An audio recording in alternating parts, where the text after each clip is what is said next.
तो आज क्लास में हम लोग पढ़ने वाले हैं गोलीय दर्पण के बारे में। पिछले वीडियो में हम लोग प्रकाश का परावर्तन है ना, प्रकाश क्या है, इस सब के बारे में जान चुके। कल हम लोग दर्पण के बारे में पढ़े थे, जिसमें समतल दर्पण के बारे में डील कर चुके हैं। तो आज हम लोग करने वाले हैं गोलीय दर्पण में कि गोलीय दर्पण क्या है, किस चीज़ का नाम है, हम पता कर चुके हैं कि समतल दर्पण क्या है, उसमें प्रतिबिंब कैसे कैसे बनता है ना।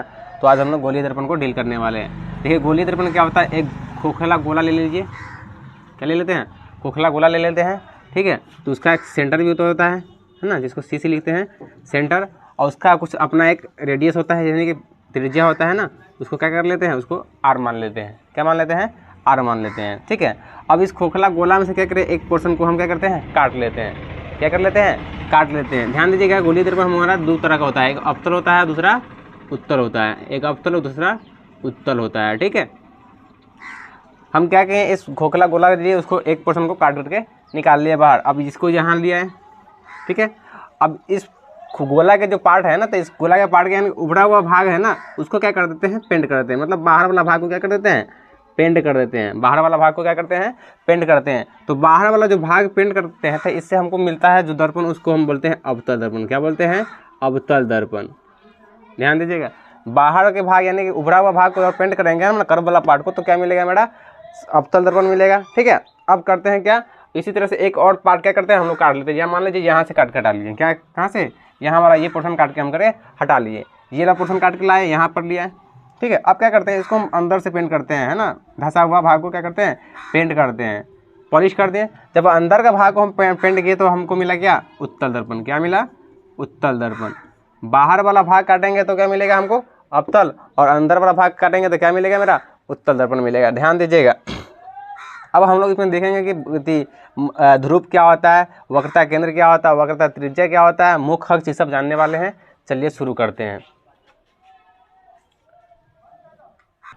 चलिए तो अब हम क्या करते हैं, एक अवतल दर्पण को लेते हैं और इसमें बारी बारी से क्या करते हैं, ध्रुव, वक्रता केंद्र, त्रिज्या को जानते हैं। तो बाहर का भाग पेंट कर देते हैं, बाहर का करेंगे तभी तो क्या मिलेगा हमको, अवतल दर्पण मिलेगा।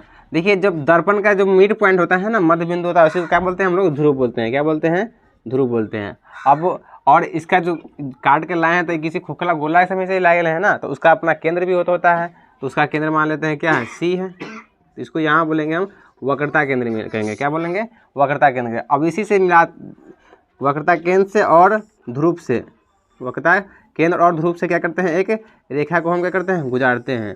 क्या करते हैं, एक रेखा को गुजारते हैं। इसी रेखा को हम लोग बोलते हैं मुख्य अक्ष या प्रधान अक्ष या प्रिंसिपल एक्सिस के नाम से क्या करते हैं, इसको जानते हैं। ध्यान दीजिएगा कि प्रधान अक्ष या मुख्य अक्ष क्या होता है। प्रधान अक्ष या मुख्य अक्ष यह होता है कि दर्पण के ध्रुव P और वक्रता केंद्र C से होते हुए एक रेखा गुजरता है, उसी रेखा को हम लोग क्या बोलते हैं, मुख्य अक्ष या प्रधान अक्ष बोलते हैं। हम बात किसका कर रहे हैं, अवतल दर्पण का। किसका कर रहे हैं?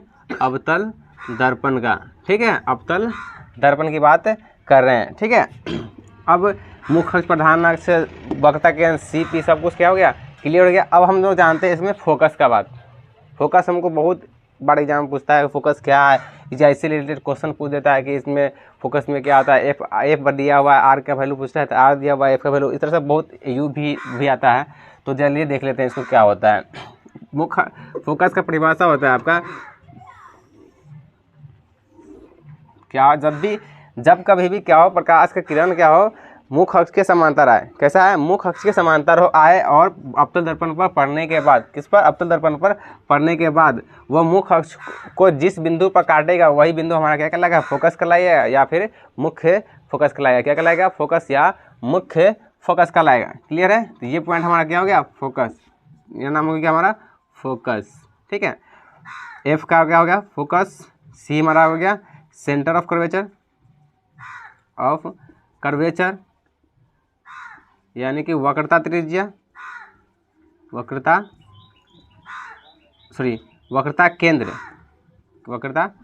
केंद्र। और ये जो हमारा है ना, सी और पी के बीच का जो डिस्टेंस है, इसी को बोलते हैं, क्या बोलते हैं, आर, यानी वक्रता त्रिज्या। तो जो हमारा कैपिटल आर क्या हो गया, हमारा कैपिटल आर हमारा हो गया वक्रता त्रिज्या, यानी वक्रता